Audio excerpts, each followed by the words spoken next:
Assalamualaikum warahmatullahi wabarakatuh. Pada kesempatan kali ini kami akan menjelaskan mengenai FOH Departmentalization. Sebelumnya, izinkan kami untuk memperkenalkan diri kami terlebih dahulu. Perkenalkan, kami dari kelompok 7 yang beranggotakan Dwi Putri Ayustianingrum dengan NPM 1302190654, Sela Vita Sianturi dengan NPM 1302191412, dan yang terakhir yaitu Teresia dengan NPM 1302191651. Nah, yang pertama akan kita bahas adalah mengenai konsep dasar FOH. Biaya overhead pabrik atau manufacturing overhead cost adalah biaya produksi yang tidak termasuk dalam biaya bahan baku maupun biaya tenaga kerja langsung. Jika perusahaan memiliki departemen-departemen lain selain departemen produksi, maka semua biaya yang terjadi di semua departemen tersebut, termasuk biaya tenaga kerjanya, dikategorikan sebagai biaya overhead pabrik. Biaya overhead pabrik biasanya muncul dari biaya-biaya yang harus dikeluarkan untuk pemakaian bahan tambahan, biaya tenaga kerja tak langsung, pengawasan mesin produksi, pajak, asuransi, hingga fasilitas-fasilitas tambahan yang diperlukan dalam proses produksi. Nah, selanjutnya yang bagian B kita akan membandingkan antara actual FOH dan applied FOH. Yang pertama adalah actual FOH. Actual overhead ini mengacu pada biaya manufaktur tidak langsung yang sesungguhnya terjadi dan dicatat, seperti biaya listrik, air, sewa, pajak, supervisor, produksi, penyusutan, perbaikan, dan lain sebagainya. Sedangkan applied FOH mengacu pada biaya manufaktur tidak langsung yang ditetapkan untuk barang manufaktur. Overhead pabrik biasanya ditetapkan atau dialokasikan menggunakan persentase biaya overhead yang terjadi di tahun sebelumnya. Nah, masuk ke bagian C, kita akan membahas mengenai konsep dasar departmentalization. Departmentalisasi factory overhead bermakna memilah-milah pabrik menjadi beberapa departemen. Nah, kemudian departemen-departemen yang telah dibentuk tadi mendapat alokasi factory overhead. Hal ini akan membuat perhitungan biaya produksi menjadi lebih baik. Selain itu, dapat meningkatkan pengendalian terhadap factory overhead cost juga tentunya. Peningkatan kualitas perhitungan biaya produk dimungkinkan karena tiap-tiap departemen itu bisa menerapkan tarif factory overhead yang berbeda-beda. Sebuah produk yang diproses di suatu departemen mendapatkan alokasi factory overhead dari departemen tersebut. Dengan demikian, suatu produk mendapat alokasi factory overhead sesuai dengan departemen yang dilaluinya. Tiap-tiap departemen membebankan factory overhead sesuai dengan tarifnya masing-masing. Konsep dasar departmentalization yang selanjutnya adalah lebih baik dalam perhitungan biaya produk daripada alokasi factory overhead dengan satu tarif dari pabrik. Mengapa? Karena tidak semua jenis produk melalui tahapan yang sama dalam proses produksinya. Ada produk yang melalui semua departemen, ada juga yang tidak melalui semua departemen yang ada di pabrik. Apabila diterapkan satu tarif factory overhead, maka tarif tersebut terlalu tinggi untuk produk yang tidak diproses melalui semua departemen, ya kan? Nah, konsep departementalisasi selanjutnya adalah departementalisasi memfasilitasi responsibility accounting dan pengendalian factory overhead cost karena cost menjadi tanggung jawab tiap-tiap manajer departemen. Dan konsep dasar yang terakhir adalah departementalisasi menuntut dibuatnya estimasi atau anggaran atau budget factory overhead cost tiap-tiap departemen sehingga evaluasi terhadap efisiensi factory overhead cost bisa dilakukan di departemen masing-masing. Sekarang kita akan beralih ke bagian D, yaitu perbedaan antara departemen produksi dan departemen jasa. Yang pertama yaitu departemen produksi. Departemen produksi adalah departemen yang memproses produk dengan mengubah atau merakit material. Contohnya seperti departemen pemotongan, perakitan, pencampuran, penyelesaian, dan pembotolan. Sedangkan departemen jasa adalah departemen yang menyediakan layanan yang berkontribusi secara tidak langsung ke proses produksi. Contohnya seperti departemen pengadaan, penerimaan, penyimpanan, pemeliharaan, pengendalian produksi, keamanan, pengiriman, kesehatan, sumber daya manusia, dan kantin. Selanjutnya yaitu mengenai biaya departemen. Biaya departemen yang pertama yaitu biaya departemen langsung. Biaya departemen langsung ini adalah factory overhead cost yang dapat ditelusuri ke departemen tertentu. Sebagian besar dapat diklasifikasikan menjadi yang pertama yaitu fringe benefit, kedua yaitu supervisi indirect labor dan lembur, ketiga yaitu indirect material dan supply, yang keempat yaitu reparasi dan pemeliharaan, dan yang terakhir yaitu depresiasi dan sewa. Biaya yang kedua yaitu biaya departemen tidak langsung. Biaya departemen tidak langsung ini adalah biaya yang terpakai oleh beberapa departemen, meliputi biaya listrik, sewa, dan depresiasi. Biaya ini harus dialokasikan secara proporsional ke departemen-departemen yang mendapatkan manfaat. Nah, alokasi yang paling baik yaitu berdasarkan ukuran pemakaian biaya oleh departemen masing-masing. Jika alokasi tersebut tidak bisa, maka menggunakan ukuran output. Dan jika ukuran output ini tetap saja tidak bisa, maka menggunakan ukuran yang mencerminkan pemakaian biaya oleh tiap-tiap departemen. Contohnya sebagai berikut.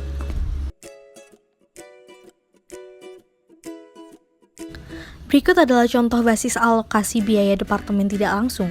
Yang pertama yaitu sewa gedung, dasar alokasinya luas lantai, depresiasi gedung, dasar alokasinya luas lantai, asuransi kebakaran, dasar alokasinya luas lantai, superintendence, dasar alokasinya luas lantai, dan telepon, dasar alokasinya jumlah pegawai, dan yang terakhir yaitu listrik, dasar alokasinya yaitu jumlah pegawai atau jumlah telepon. Selanjutnya yaitu mengenai perhitungan tarif FOH departemen. Distribusi biaya departemen jasa ke departemen produksi bisa menggunakan 3 metode. Nah, metode yang pertama yaitu metode langsung atau direct method, kedua yaitu metode bertahap atau step method, dan yang ketiga yaitu metode simultan atau simultaneous method. Nah, sekarang yang akan kita bahas yaitu mengenai metode langsung. Pada metode langsung ini, biaya departemen jasa dialokasikan hanya ke departemen produksi saja. Metode ini sederhana, tetapi mengabaikan alokasi suatu departemen jasa ke departemen jasa lainnya. Dengan demikian, metode tidak menghitung total kos departemen jasa dengan akurat. Metode langsung ini dibenarkan apabila hasilnya tidak berbeda secara signifikan dengan metode-metode lainnya. Nah, ilustrasi mengenai metode langsung akan kita jelaskan pada slide berikutnya. Berikut adalah ilustrasi dari metode langsung. Nickel AB Company memiliki 2 departemen produksi yaitu departemen A dan B.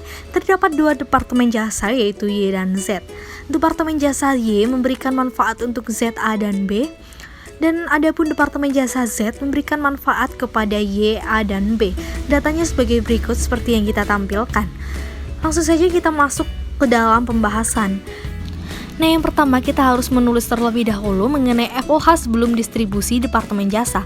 Totalnya yaitu 196.300. Dari departemen produksi A yaitu 60.000, departemen produksi B 80.000, dan dari departemen jasa Y yaitu senilai 36.300, dari departemen jasa Z yaitu 20.000. Nah, sekarang kita harus mendistribusikan dari departemen jasa Y ke departemen produksi A dan B. Untuk departemen A yaitu sebesar 40 dibagi 80 dikali dengan 36.300 yaitu senilai 18.150. Untuk departemen produksi B yaitu 40 dibagi 80 dikali 36.300 yaitu sama sebesar 18.150. Dan kita distribusikan juga dari departemen jasa Z ke departemen produksi A dan B yaitu senilai untuk departemen A 20 dibagi 70 dikalikan dengan 20.000 yaitu sebesar 5.714. Untuk departemen produksi B yaitu 50 per 70 dikalikan 20.000 yaitu 14.286. Nah, sehingga total yang didistribusikan ke departemen produksi A yaitu sebesar 83.864 dan total yang didistribusikan ke departemen produksi B yaitu sebesar 112.436 sehingga jumlah yang didistribusikan ke departemen produksi A dan B yaitu sebesar 196.300. Metode yang kedua adalah metode bertahap. Metode bertahap mengalokasikan biaya departemen jasa secara bertahap berdasarkan urutan tertentu yang sudah ditentukan. Metode ini juga dikenal sebagai sequential method. Departemen jasa mendapat alokasi biaya dari departemen jasa lain. Namun, apabila biaya suatu departemen jasa sudah dialokasikan ke departemen lain, maka departemen jasa tersebut tidak akan diperhitungkan lagi pada tahap selanjutnya.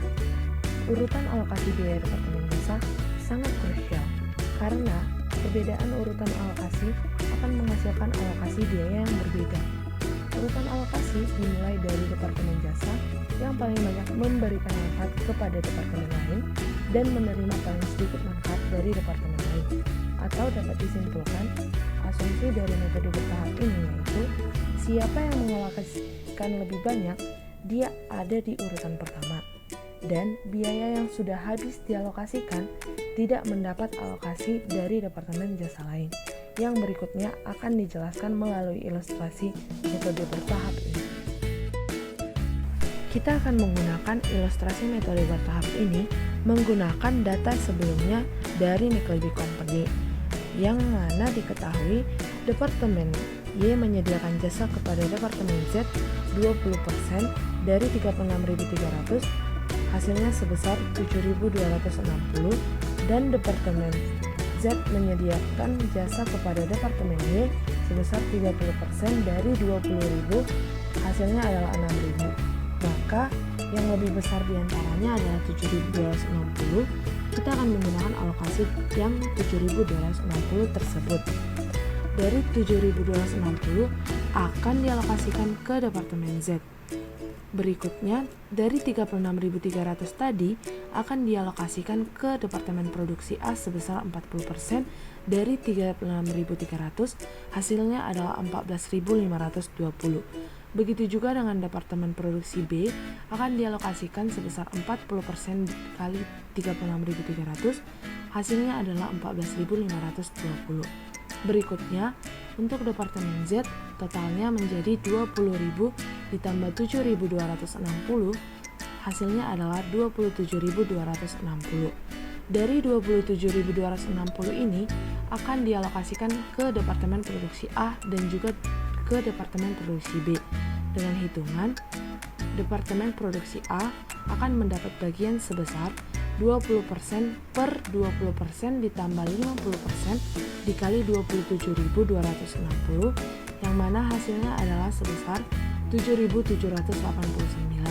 Begitu juga dengan Departemen Produksi B akan mendapat bagian 50% per 70% dikali 27.260, hasilnya sebesar 19.471, sehingga total FOH dari keseluruhan departemen yaitu sebesar 196.300, yang mana Departemen Produksi A sebesar 82.309 dan Departemen Produksi B sebesar 113.991. Metode yang terakhir adalah metode simultan.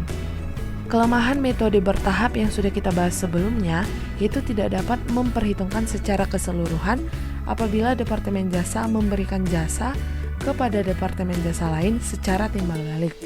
Nah, kelemahan tersebut akan disempurnakan dengan metode simultan ini. Pada metode simultan, semua hubungan timbal balik antar Departemen Jasa diperhitungkan dalam alokasi biaya Departemen Jasa.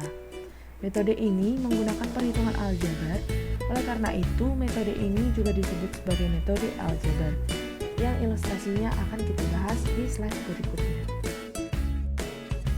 Untuk ilustrasi metode simultan ini, kita masih tetap menggunakan data sebelumnya dari Nickleby Company, yang mana dalam metode simultan kita harus mencari persamaan aljabar dari Y dan juga Z.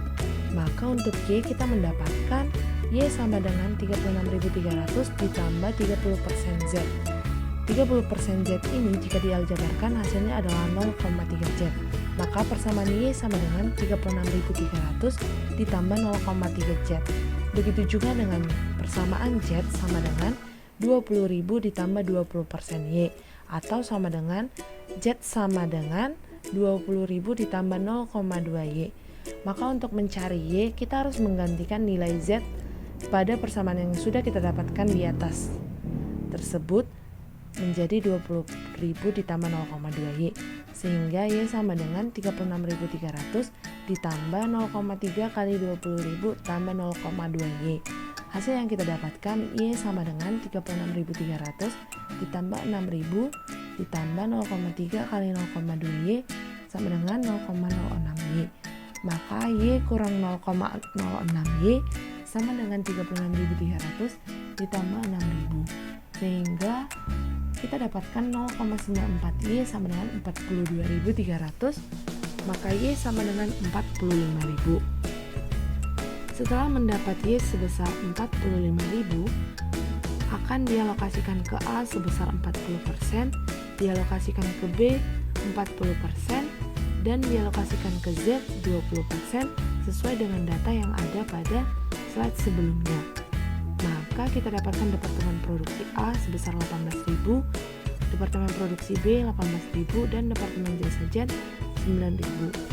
Berikutnya, kita sudah mendapatkan nilai Y. Sekarang kita mencari nilai Z. Nilai Z sama dengan 20.000 tambah 0,2Y. Kita hanya perlu menggantikan Y menjadi 45.000. Maka hasil dari Z sama dengan 20.000 ditambah 0,2 kali 45.000. Hasilnya adalah Z sama dengan 20.000 tambah 9.000, yang mana Z sama dengan 29.000. Dari 29.000 ini, 20% akan dialokasikan ke A, 50%-nya akan dialokasikan ke B, serta 30%-nya akan dialokasikan ke Y. Sehingga 20% ke A sebesar 5.800, 50% ke B sebesar 14.500, dan 30% ke Y sebesar 8.700. Maka total FOH dari seluruh departemen sebesar 196.300, yang mana Departemen Produksi A total FOH-nya sebesar 83.800, dan Departemen B total FOH-nya sebesar 112.500. Nah, metode simultan ini berbeda dengan metode bertahap tadi, karena di dalam metode simultan kita menggunakan hubungan timbal balik dari jasa yang akan dialokasikan ke departemen jasa lainnya. Sekian penjelasan mengenai FOH Departmentalization dari kelompok 7. Mohon maaf jika terdapat kesalahan penulisan maupun pengucapan. Terima kasih telah menyimak video dari kelompok 7. Wassalamualaikum warahmatullahi wabarakatuh.